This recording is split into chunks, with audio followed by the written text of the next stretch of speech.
Bom dia aos meus amigos, irmãos, graça e paz. Esta é uma transmissão da Igreja Batista Um Novo Tempo, é a nossa escola dominical, escola de estudo, de reflexão da Palavra de Deus, para que nós possamos ser conduzidos pelo Espírito Santo nesta manhã e a cada encontro, como temos desejado. Muito bom receber você aqui neste ambiente.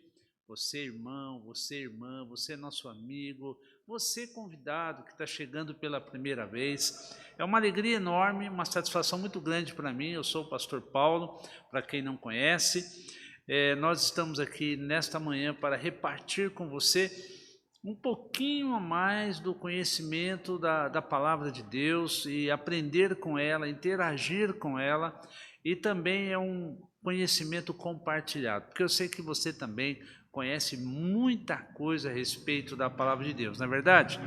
Nós estamos dando sequência à nossa caminhada de ensino da palavra de Deus, que nós decidimos como igreja seguir, adotar, e para que esta caminhada seja um pouco mais objetiva, clara para nós e possamos então mensurar o nosso crescimento, nós adotamos este livro, que tem sido uma ferramenta muito boa, muito adequada para o nosso propósito. É o livro Curso Vida Nova de Teologia Básica, da editora Vida Nova.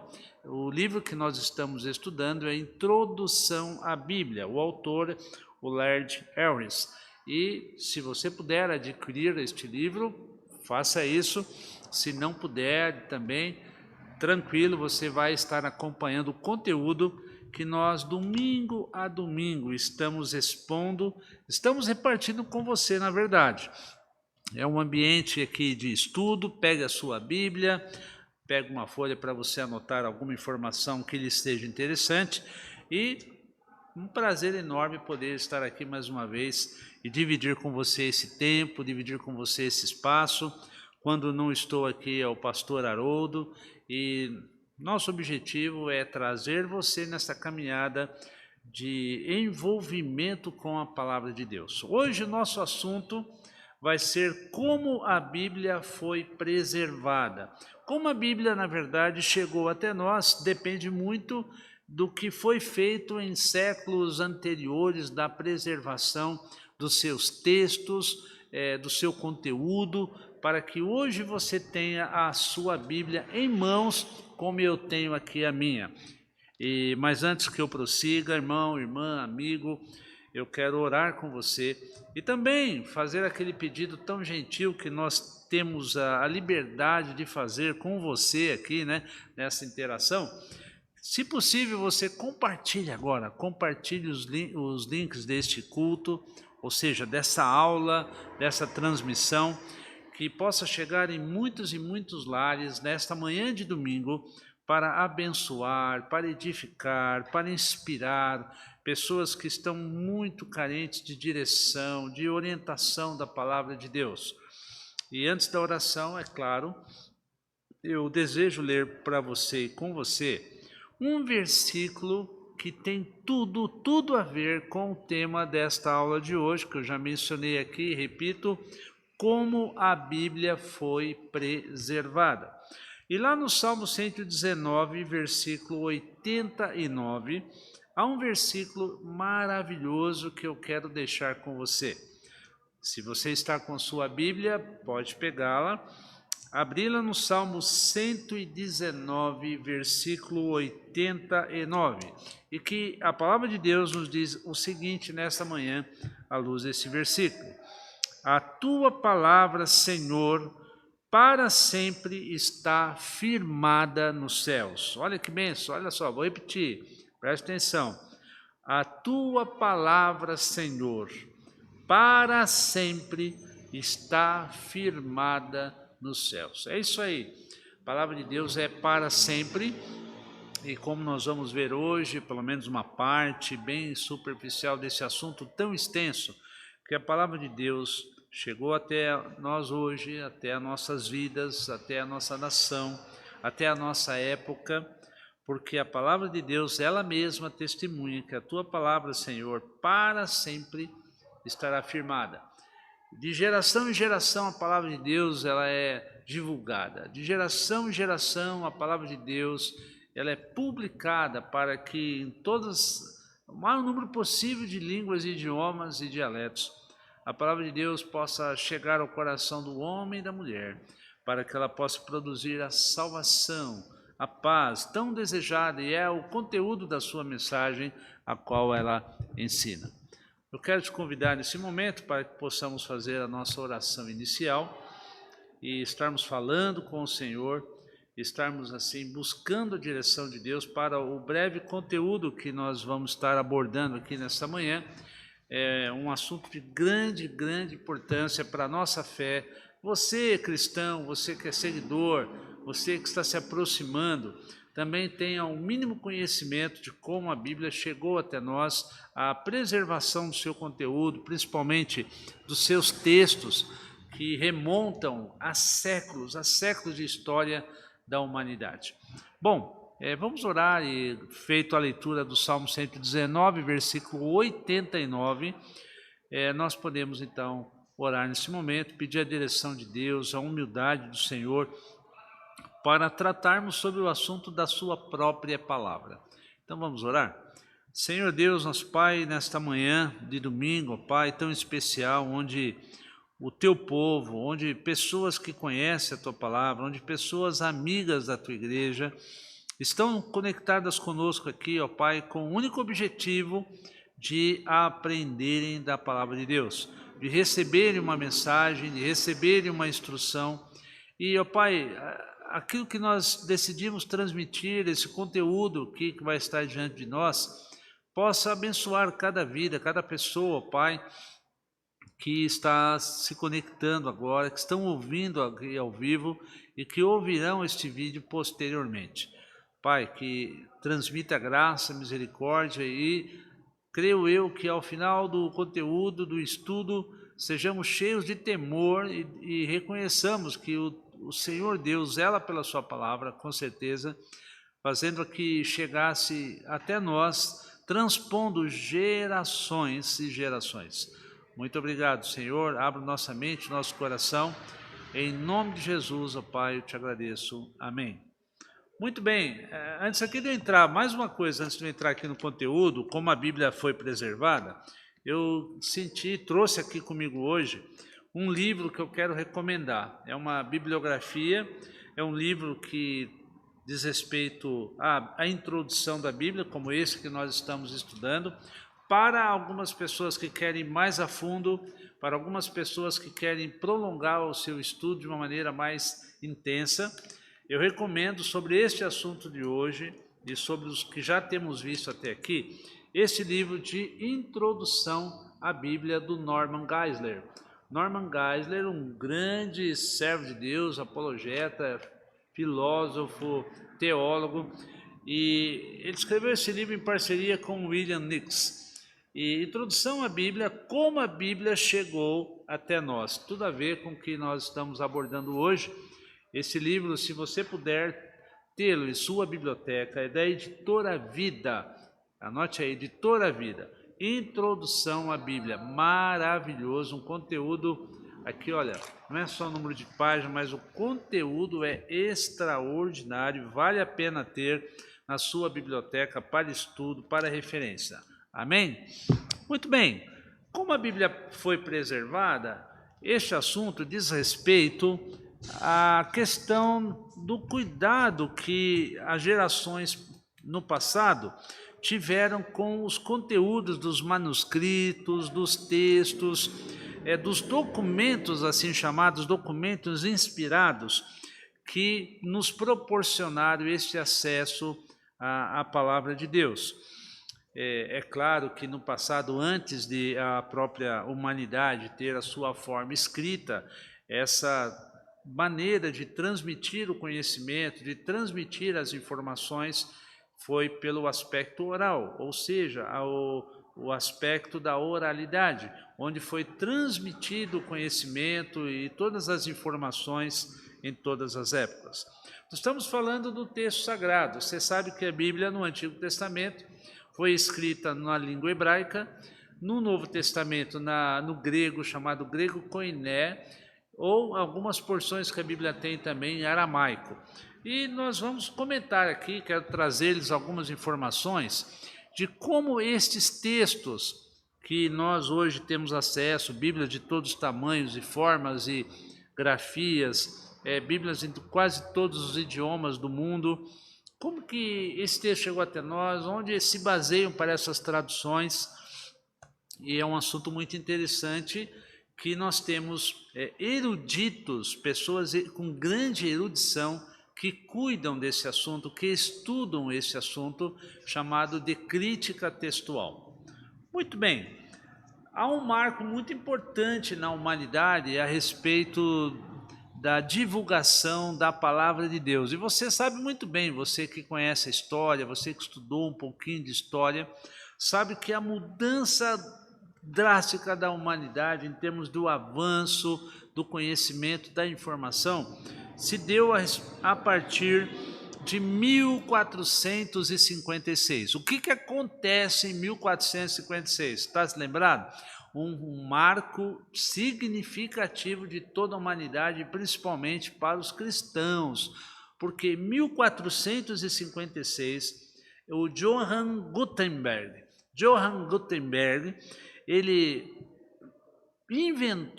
é o inventor da imprensa, ou seja, da palavra escrita, e em 1456 ele tem a alegria, o Gutenberg, sabe qual foi o primeiro livro que ele imprimiu em sua máquina? Você já sabe, né? Qual foi o primeiro livro?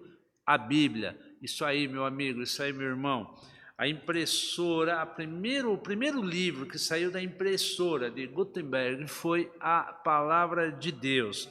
E de lá, depois dali, nunca mais parou-se de divulgar e de produzir Bíblias em todo o mundo. Olha só, 1456, há um outro marco importante na história da preservação dos textos bíblicos e de sua propagação, do conhecimento desses textos que se espalharam pelo mundo. Há um outro marco importante, anote aí, 1493, é uma data importante para a humanidade, para a cristandade. O que acontece em 1493, meu amado? Você que conhece a história, é a data, é o ano do nascimento do grande reformador protestante Martinho Lutero. Martinho Lutero é considerado um dos líderes da reforma protestante. Você sabe que o Martinho Lutero fixou as suas 95 teses ali na catedral de Westminster, e assim ele foi um dos pais da reforma protestante praticamente. Agora, um dado importante, um dado muito importante, além de toda a participação do Martinho Lutero na reforma protestante, que já tem milhares de livros escritos sobre isso, da história do Martinho Lutero, até tem filmes sobre Martinho Lutero, é o fato de que o Martinho Lutero, ele traduziu a Bíblia, fez a tradução da Bíblia para o alemão, ou seja, ele pega o texto sagrado, ele tem essa versatilidade, ele tem esse conhecimento de manuseio das línguas originais, ele é um alemão, ele é um monge, e ele é um camarada estudioso, e ele oferece esse patrimônio para a humanidade, essa riqueza de fazer a tradução da Bíblia para o alemão. Então nós vamos entender e perceber que a partir desses momentos importantes e marcos históricos da humanidade, a Bíblia, na palavra escrita agora, ela é muito mais difundida, e ela, com a imprensa de Gutenberg, a publicação das Escrituras se tornou relativamente uma tarefa muito mais fácil de se produzir e multiplicar aos milhares o texto bíblico. Então, nós temos aí na história da humanidade vários personagens, tem o Martinho Lutero, nós temos também um outro personagem muito importante, o Tyndale. O Tyndale, ele traduziu escrituras para o inglês, e essas escrituras no início, na época, elas não foram assim tão facilmente bem recebidas.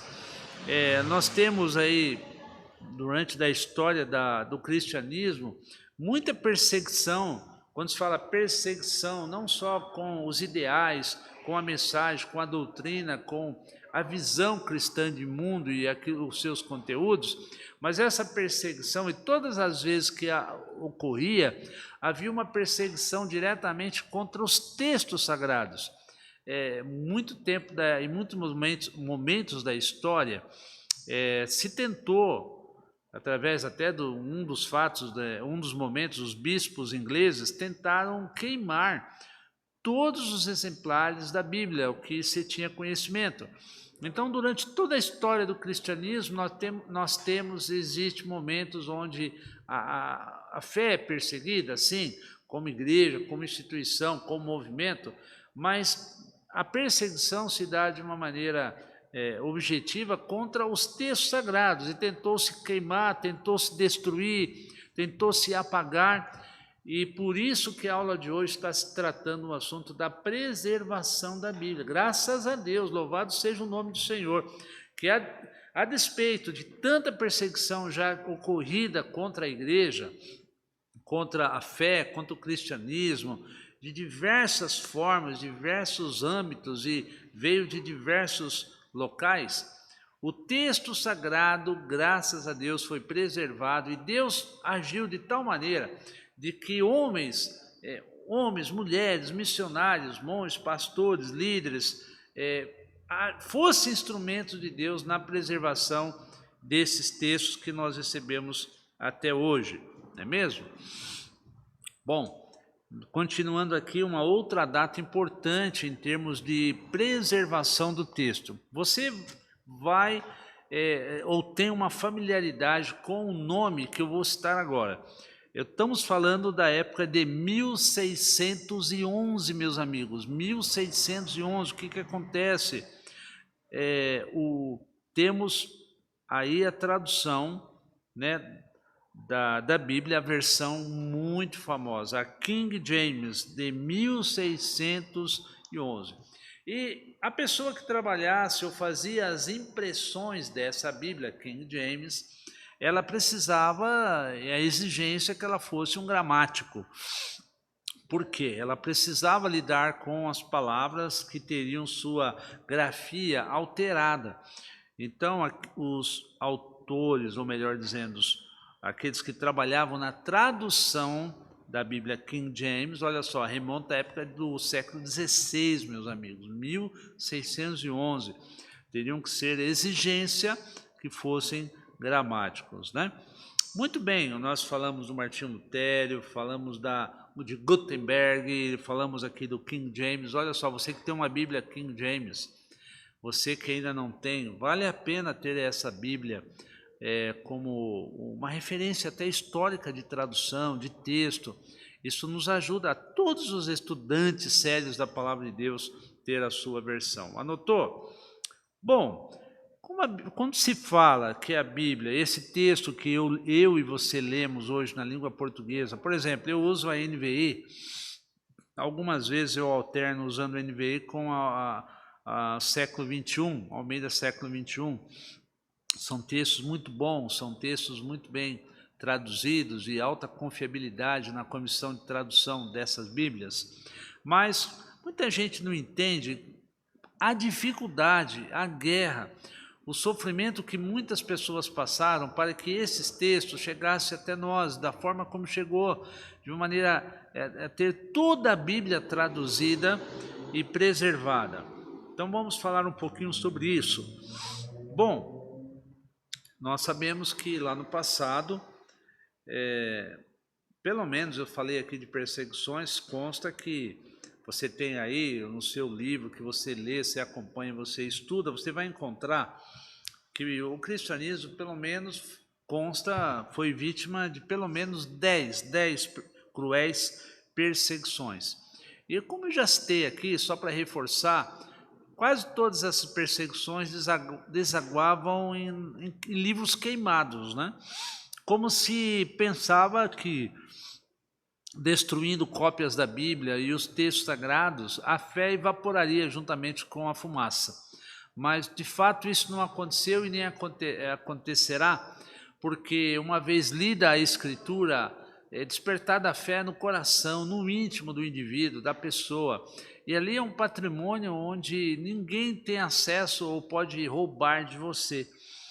Então, nós temos um outro marco assim extremamente significativo, voltando, já falei do século XIV, século XVI, mas nós temos um dado histórico que não podemos passar por cima, que ocorreu lá no século III, depois de Cristo, ou precisamente o fim lá do ano 313 depois de Cristo, com o famosíssimo imperador romano Constantino, o chamado também de o Grande, Constantino o Grande. A história revela que o Constantino, como imperador romano, foi o primeiro imperador a, de fato, se converter ao cristianismo, né? E ele tomou uma atitude muito importante, entre tantas que ele também tomou, e algumas talvez não foram tão boas. Ele promulgou um chamado Dito de Milão. O que diz o Dito de Milão? O que abrange o Dito de Milão? Nesse Dito de Milão, uma decisão do imperador, ele garantiu a liberdade ao culto a todos os cidadãos cristãos. Então, um império, uma fé que toda vez ou outra era perseguida, era atacada, era preconceituosa do ponto de vista da sociedade com eles, o imperador deu uma grande contribuição para o prosseguimento do cristianismo. E nós temos também uma outra personagem importante em termos da preservação dos textos, talvez você já ouviu falar, da versão chamada a Vulgata. O que é a Vulgata? Ela foi produzida, encabeçada por Jerônimo, né? E ele fez essa tradução da Bíblia, porque Vulgata é a tradução da Bíblia para o latim.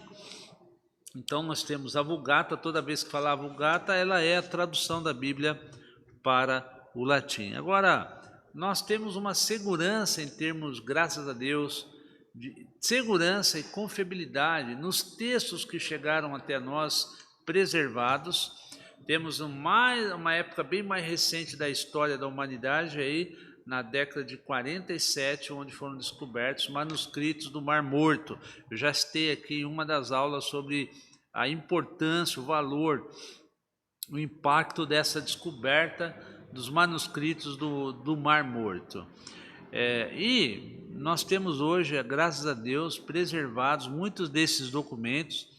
E qual que, para os estudiosos, tem aqui os eruditos da crítica textual, qual o texto, qual critério, pelo menos, unanimemente aceito, universalmente aceito, para a validação dos textos? São mais ricos, são mais valiosos os textos mais antigos. Então, isso nos dá uma confiabilidade, uma certeza, né, do valor desses manuscritos, né? Esses manuscritos que nós comumente chamamos de manuscritos originais, nós não temos os originais, falar do Antigo Testamento, ou perdão, do Novo Testamento, daquele que saiu da caneta do Paulo ali, que ele escreveu, que ele assinou. Nós temos cópias, então por isso que a erudição considera as cópias mais antigas de maior valor e confiabilidade para efeito de estudo e para efeito de tradução também. Estes textos que nós de fato chamamos de originais deveriam ser chamados tecnicamente de textos autógrafos, ou seja, que saiu da mão do autor. Então, por isso mesmo que nós temos essa nomenclatura. E de uma maneira, isso é questão técnica, quando em termos dos manuscritos autógrafos, os manuscritos, sabemos que foram escritos no passado em pergaminhos, nós temos um nome técnico que os estudiosos identificam, né, para a questão de estudo e referência das traduções. Por exemplo, quando se usa a palavra códice, códice significa livro. Então, o códice alfa, o códice beta, a letra alfa é a primeira letra do alfabeto grego. Então, são maneiras de codificar os manuscritos em termos de sua periodicidade ou antiguidade, e para identificação de estudo e referência da crítica textual, dos estudiosos dos textos bíblicos, né? Bom, vamos lá prosseguir aqui. Nós sabemos que que o Novo Testamento, já mencionei aqui, foi escrito no grego koiné. O grego koiné foi usado desde um pouco antes do tempo de Jesus até os 400 anos depois de Cristo. Olha só, 400 DC, eles ainda usavam o idioma grego koiné como sendo o idioma principal, que foi o idioma da cultura do ambiente que surgiu o Novo Testamento, em termos de texto, em termos de composição literária, é o grego koiné. E nós sabemos também que os textos mais antigos, tanto do Antigo Testamento quanto do Novo Testamento, alguns deles escritos de maneiras cursivas, sem letras maiúsculas, escritos à mão, né?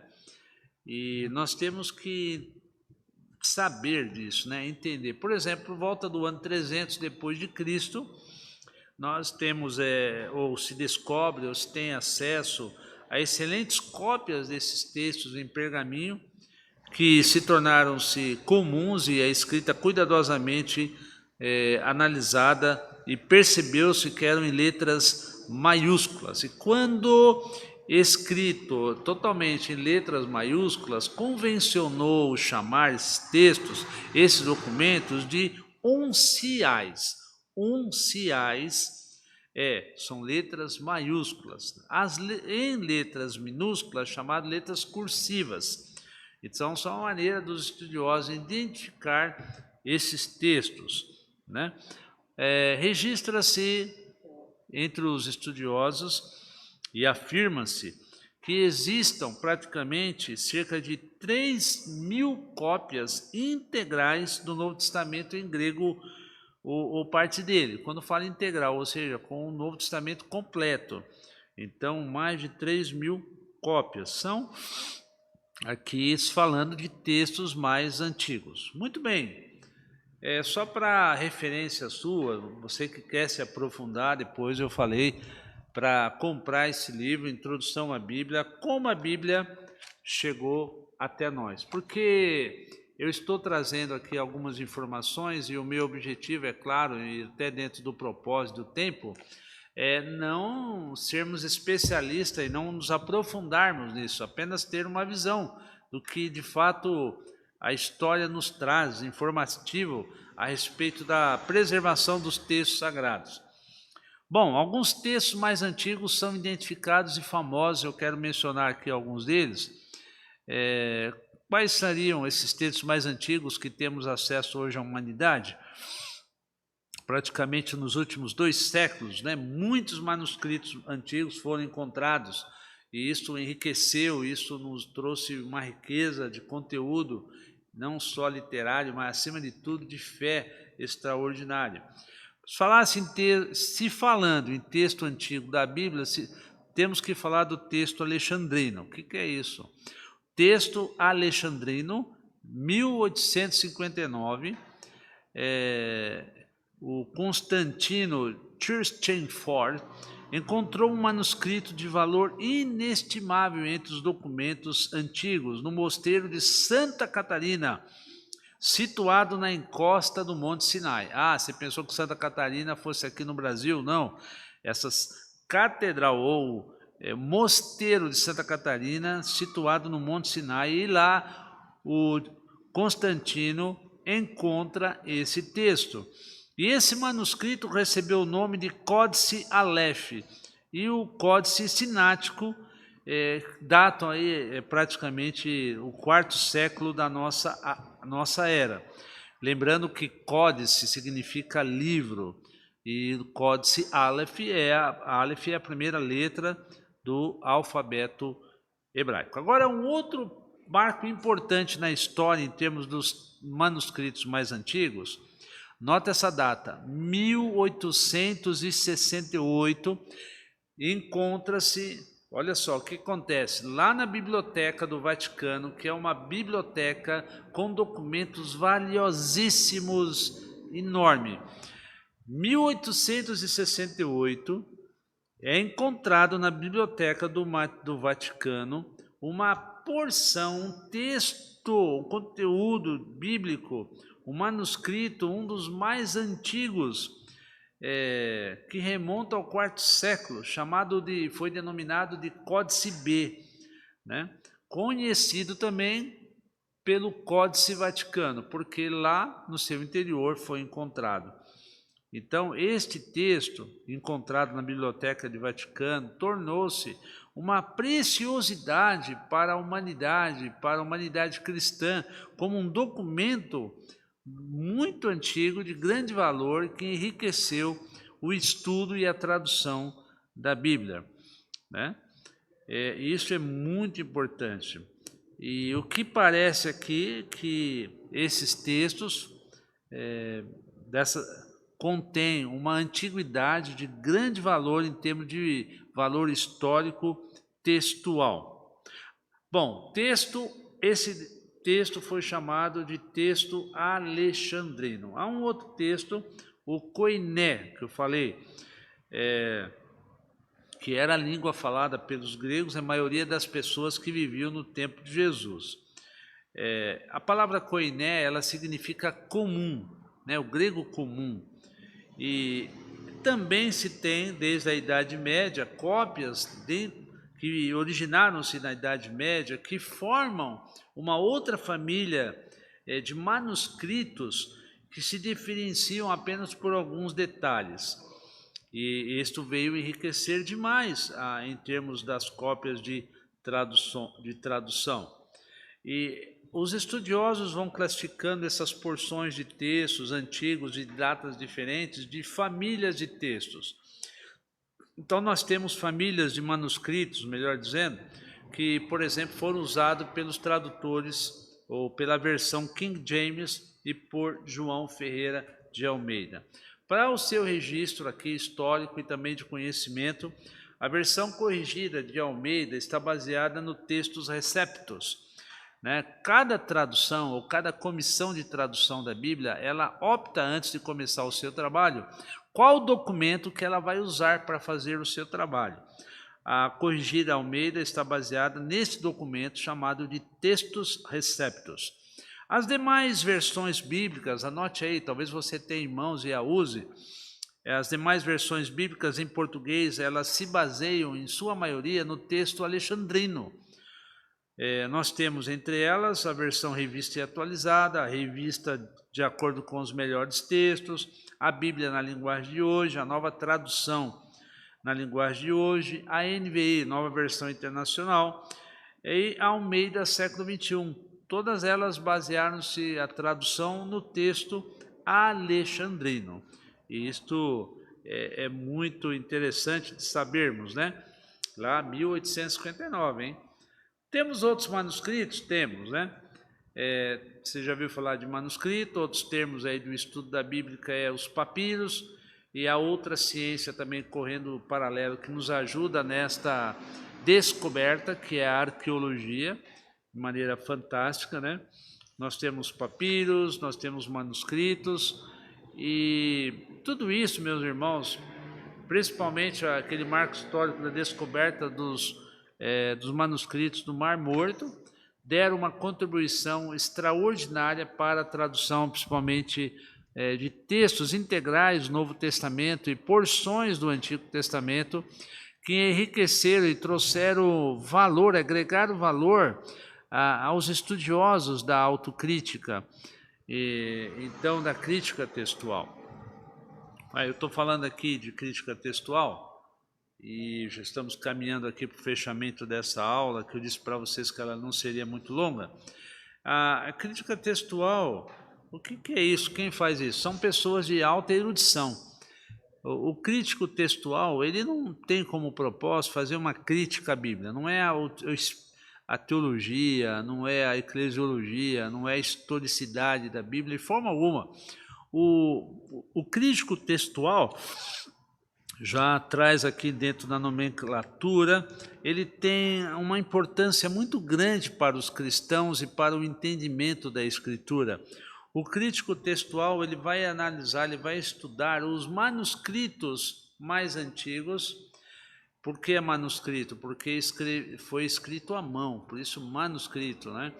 E essas pessoas, esses doutores da crítica textual, eles fazem análises desses manuscritos, desses textos antigos, das palavras do texto, comparam entre um e outro, identificam falhas de tradução, para que nós tenhamos na leitura da Bíblia uma proximidade do texto mais fidedigno em termos da leitura. Quais as diferenças entre os documentos e qual deve ser o documento mais apropriado para ser utilizado numa tradução?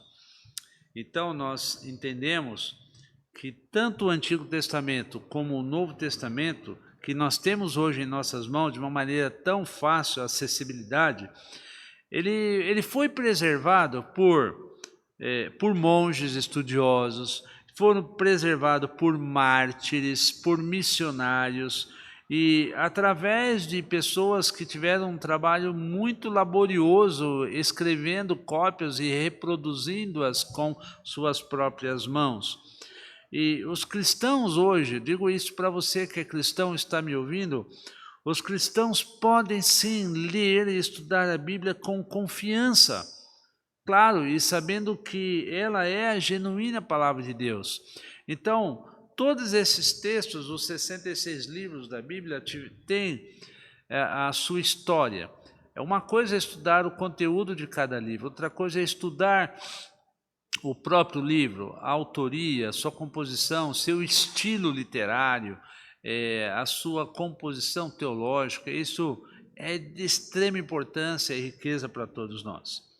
Bom, Eu espero que isso tenha despertado em você um interesse por esta área, um interesse por esse assunto, entender que a Bíblia que tem em suas mãos é para você dar valor, porque muitas pessoas até pagaram com a vida para que esses textos chegassem até nós. Muita gente trabalhou seriamente, muita gente pagou um alto preço para que a Bíblia chegasse até as suas mãos e a sua casa. Há um texto de Mateus 24, 35, e eu quero ler esse texto para caminharmos aqui para a conclusão, para o encerramento desta aula.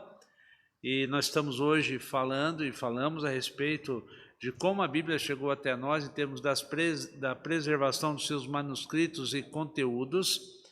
E você que está chegando agora, pelo menos possa ouvir esse texto, que eu quero ler para você ao finalizar essa aula.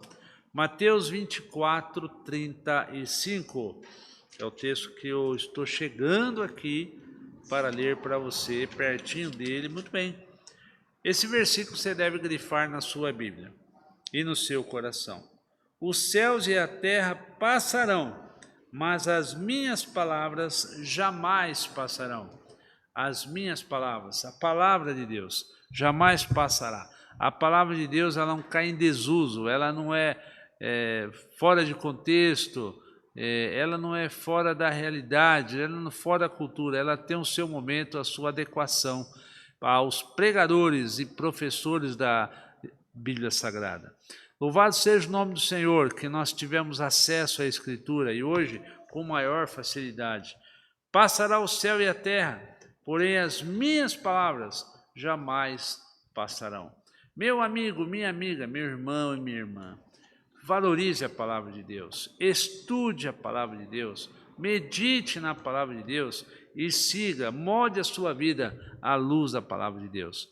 Eu abençoo a sua vida e desejo que você também se aproprie da palavra do Senhor no seu coração. Se não tem uma Bíblia, procure ter uma Bíblia. Se você tem e não lê, é a hora de ler a Bíblia, é a hora de estudar a Bíblia para que você possa crescer na fé, principalmente, e depois vem o conhecimento.